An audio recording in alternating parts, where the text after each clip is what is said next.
본인의 아이디어가 뭐 100%는 아니지만 같이 저랑 이제 의논하면서 정한 겁니다.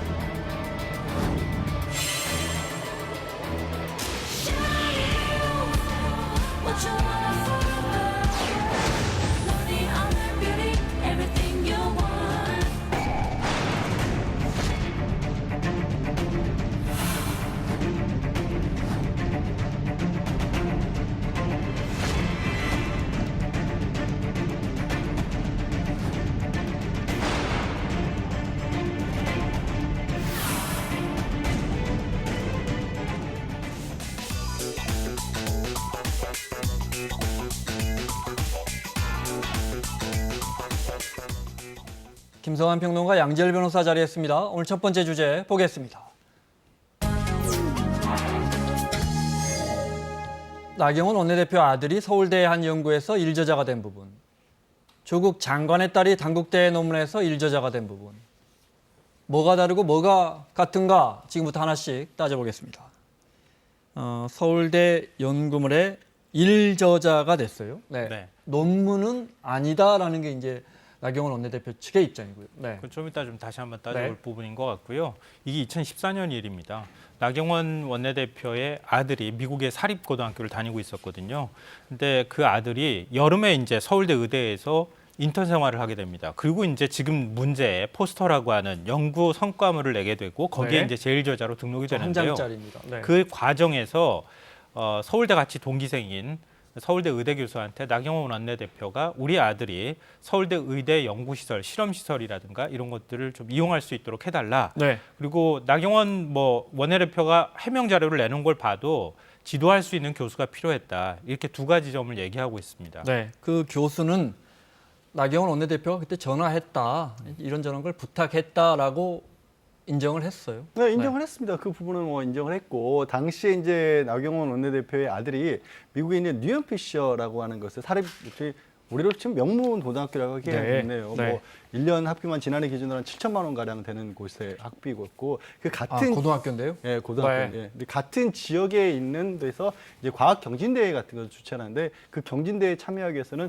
어떤 실험들을 해야 되는데 그게 이제 할 수 있는 데가 마땅치가 않으니까 내 연구실에서 할 수 있도록 좀 당신 연구실에서 할 수 있도록 배려를 해달라고 해서 그 부분을 들어줬다는 거죠. 그 부분 서울대 윤영진 교수의 이야기 직접 들어보겠습니다. 나경원 그 원내대표 혹시 네. 교수님이랑 그 친분이 있으신가요? 예, 원래 뭐 그냥 개인적으로 알고 뭐 그랬던 사이죠. 인턴 같은 걸 좀 도와달라는 부탁을 혹시 받으셨나요? 예. 아니, 그랬으니까 왔죠. 뭐 안 그랬으면 어떻게 왔겠어요. 방학 동안에 저희한테 와서 실습을 그러니까 뭐 인턴 같은 거를 했고요. 그래서 그거 하는 과정에 이제 그 본인 데이터를 가지고 이제 본인이 그 실험을 해서 이제 저희가 이제 뭐 도와주기는 했지만 하여튼 그렇게 해서 그걸 가지고 아마 그 무슨 엑스포인가 뭔가 나간다고 그랬었어요. 자, 그래서 그 실험 결과를 포스터를 이렇게 정리해서 그건 이제 국제 학술 대회 두 차례에 걸쳐서 제출이 된 것이고요.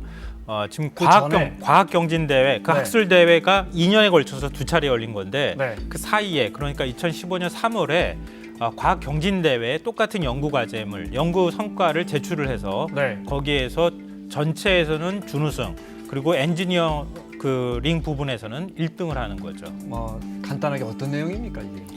뭐 간단하게 말씀드리면 의학 관련인 것 같던데. 네, 의학 관련인데요. 의공학이라고 하는 게 좀 정확할 것 같은데요. 우리 보통 사람이 신체에서 심장에서 짜낼 수 있는 혈액의 양이라는 게 있잖아요.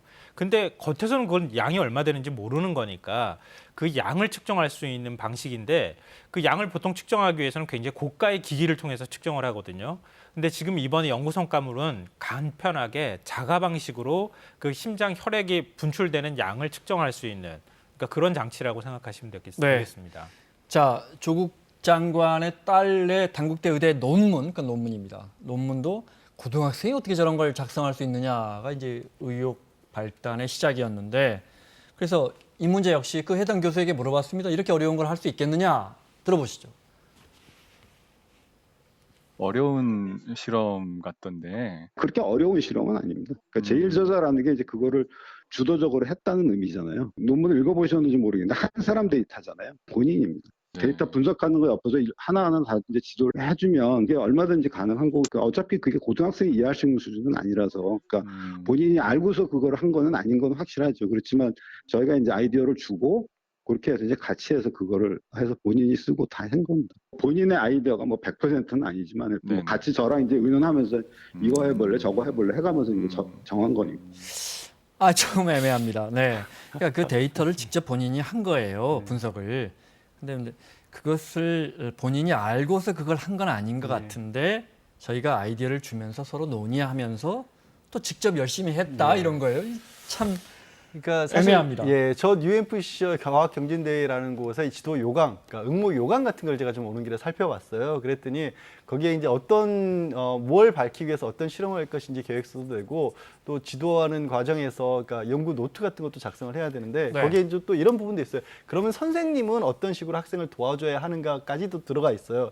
그러니까 여기 이게 과학경시대회라는 게 그 현지 미국에서도 혼자서 다 하라는 얘기는 아닌 것 같아요. 그러니까 이런 식으로 도움이 들어가는 건 어느 정도 당연시 되는 것이긴 한데 네. 문제는 서울대 의대 교수가 도와줬고 본인이 아이디어가 아니라고 할 정도의 얘기를 준 것도 과연 실험의 주도자를 이 학생으로 봐야 되느냐, 이 어떻게 보면 뭐 연구의 주제 네. 자체를 그 부분에서는 조금 이제 의문부호가 남는 거죠. 네. 조국 장관 딸 문제 얘기 나왔을 때 당국대 교수도 비슷한 얘기 했어요. 그러니까 인턴 생활 거기는 2주 했잖아요. 나경원 원내대표 아들은 3주 했다고 하고요. 열심히 참여해서 실험했다고 얘기했고 또 똑같이 그렇게 얘기하고 네. 있는 겁니다. 그러니까 논문이라고 하는 거는 고등학생 수준에서 할 수 없다고 하는 거는 기본적으로 그런 논문의 기본적인 발상, 아이디어를 어떻게 얻었느냐, 그걸 어떻게 논리적으로 풀어나가느냐의 문제인데 지금 그걸 도와줬다는 얘기잖아요. 그런데 이제 지금 논문이라 표현하셨지만 뭐 논란이 있습니다. 그런데 그것보다는 훨씬 더 단편적이고 간단한 연구물이었던 건 분명해 보입니다. 그러니까 그거를 포스터라고 네. 우리가 보통 표현하는데요. 네. 이 포스터라고 하는 것은 보통 이제 학술대회 같은 데 발표를 할 때 논문 전체를 두꺼운 걸 제출하면은 사람들이 다 읽기도 불편하고 그렇잖아요. 그러니까 논문 내용을 축약해 놓은 거라고 생각하시면 돼요. 발표용으로. 그래서 발표용으로 이렇게 포스팅한다 해서 포스터라고 하더군요. 네, 그걸 이제 게시를 할 수도 있고 네. PPT로 만들어서 그걸 사람들한테 보여줄 수도 있고. 네. 그러니까 사실은 뭐 형식적인 면에서는 두 가지가 논문하고 포스터하고 차이가 있을 수는 있겠지만 연구 성과물을 담는다고 하는 측면에서는 본질적으로 같다는 겁니다. 알겠습니다. 나경원 원내대표 이 부분에 대한 나 원내대표의 반론 들어보겠습니다. 미국에서 고등학교를 다니기 때문에 방학 동안에 실험할 곳이 없어서 실험실을 좀 사용하고 이러한 부분에 대해서 좀 알려주십사고 부탁을 드린 적은 있습니다. 그러나 이것이 학술 논문을 쓰기 위한 것도 아니고 그 지역의 고등학생들의 과학경시대회에 나가는데 실험을 방학 동안에 해야 됐기 때문에 했던 것이고요. 저희 아이가 7, 8월에 실험을 했고 그 이후에 과학경시대회에 나가고 그리고 나서 포스터를 작성하기까지 1년의 과정이 전부 다 저희 아이가 실험하고 저희 아이가 작성한 것입니다. 네, 자 어디까지는 뭐 저희가 여기서 단정짓기는 어렵습니다. 얼마나 아이가 주도적으로 했는지를. 그런데 이제 나경원 원내대표는 아이가 고등학교도 최우등으로 졸업할 정도로 성적이 좋았다고 했고 관련해서 이준석 바른미래당 최고위원이 자료안을 오늘 내놨는데 설명을 좀 해주시면요. 네, 이제 그 해당 고등학교에서 수학 최고 성적을 받은 예, 아마도 이제 사람에게 뭐, 주는 예, 학생에게 주는 누군가의 이름을 따서 만든 상인 모양입니다. 그래서 존 할게이트 메달이요. 예, 그래서 수학 성적이 제일 높은 학생에게 주는 메달이라는 뜻이고 그걸 나 원내대표 아들이 받은 건 분명해요. 예, 그렇기 때문에 이제 네. 굉장히 우등한 성적으로 고등학교를 졸업했다는 것도 아마 맞을 것입니다. 근데 네. 다만 여기서 얘기하고 있는 건 그거죠. 이게 참 공교롭게 또 의학과 관련된 부분인데 수학 성적이 좋았다거나 고등학교를 우수한 성적으로 졸업했다는 것과 의학과 관련된 논문을 쓸 수 있다. 논문은 아니라고 포스터라고 네. 하죠. 포스터를 쓸 수 있다라는 건 또 별개의 문제잖아요. 그러다 보니까 이제 지도했다는 서울대 교수 같은 경우도 아이디어를 역시 이게 본인이 이해할 수 있는 건 아니었다는 얘기를 스스로 하고 있잖아요. 네. 공교롭게요. 참 조국 장관의 딸도 그 당국대 의대 논문할 때 고등학생이라고 기재돼 있지 않고 뭘로 기재했죠? 연구원으로 돼 기재돼 예. 있었죠. 의도가 있었던 것 같기도 하고. 굉장히 많은 추측이 나왔었죠. 네. 그때 그런데 나왔을 때. 나경원 원내대표 아들도 그때 당시 미국의 고등학생이었는데 서울대 대학원 소속으로 적혀 있어요. 그러니까 그것도 이것도 뭐 참 참 공교로운데요. 네. 그러니까 뭐 실수라고 하는데. 일단 얘기합니다. 물론 고등학생을 연구원이라고 표기하는 게 뭐 그 의도성을 우리가 좀 얘기하기는 어려운데 네. 하여튼 공교롭게 두 가지 사안이 거의 비슷하게 이렇게 좀 겹치는 측면이 있습니다. 네. 그리고 지금 이제 얘기하는 것처럼 당국대 논문 같은 경우에도 그렇고 또 이 지금 포스터라고 하는 것도 제일 저자라고 하는 게 있거든요. 그리고 교신 저자도 있고 똑같이 네. 연구와 함께 참여한 사람들의 이름도 다 등록이 돼 있습니다. 일종의 준 논문 형태라고 생각하시면 되는데요.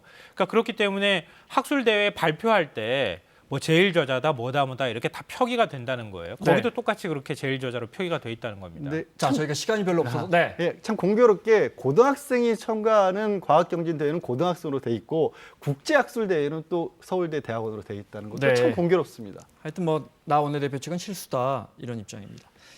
자, 시청자분들의 이해를 돕기 위해서 저희가 표로 만들었습니다. 네. 조국 장관의 딸과 나경원 원내대표의 아들. 네. 누가 설명해 주실래요?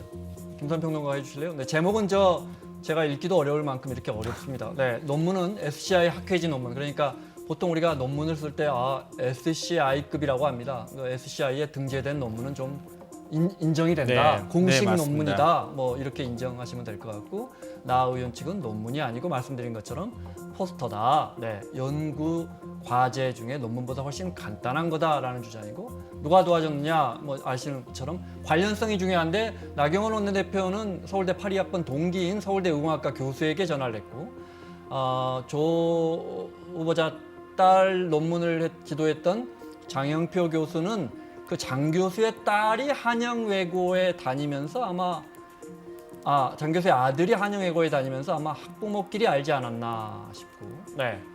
중요한 게 이제 이걸 통해 뭘 얻었느냐. 이 조국 장관의 딸은 자소서에 이제 고대 가면서 논문에 이름을 올리기도 했고라고 기재했어요. 네. 이것이 대학 입학에 얼마나 영향을 줬는지는 확인하기 어렵죠. 나경원 원내대표의 아들은 경진대회에 입상했고, 이런 입상 자료를 통해서 예일대학교 가는데 또 얼마나 도움이 됐는가는 역시 확인하기가 어렵습니다. 네. 중요한 게 이야기는 해야겠습니다. 마무리하면서. 어머니가 전화하니까 서울대 연구실을 빌려서 연구를 할 수 있고 과제물을 낼 수 있다는 건 보통 사람들 입장에서 보면 참 달나라의 이야기 같습니다. 그래서 요즘식으로 말하면 엄마 찬스를 쓴 거죠.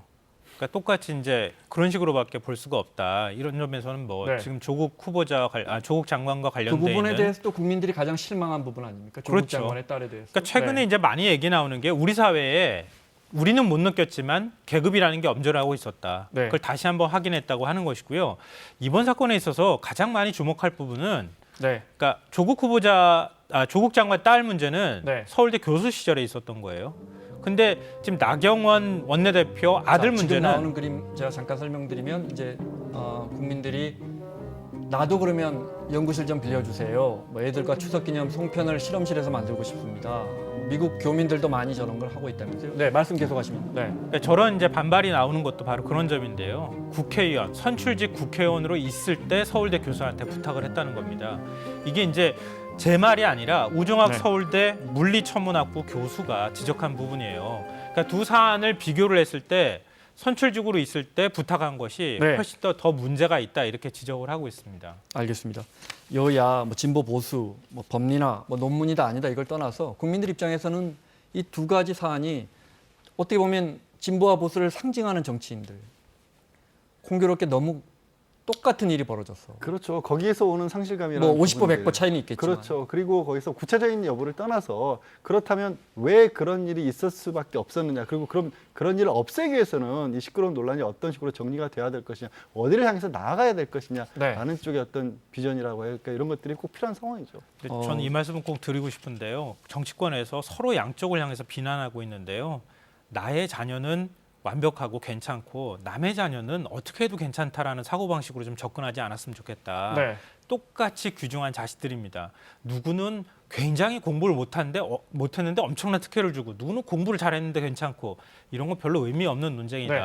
그러니까 좀 의혹 제기를 하더라도 서로 조심스럽게 하고 좀 상대방을 존중하는 태도를 취해줘야 한다고 생각합니다. 네, 말씀하신 것처럼 진영을 떠나서 일부 힘 있는 어른들이 만약에 자녀들을 이렇게 좋은 과정에 입학시키기 위해서 이런 과정을 이용했다면 그분들이 그 어른들이 이런 제도를 고치는데도 분명히 역할을 해야죠. 네.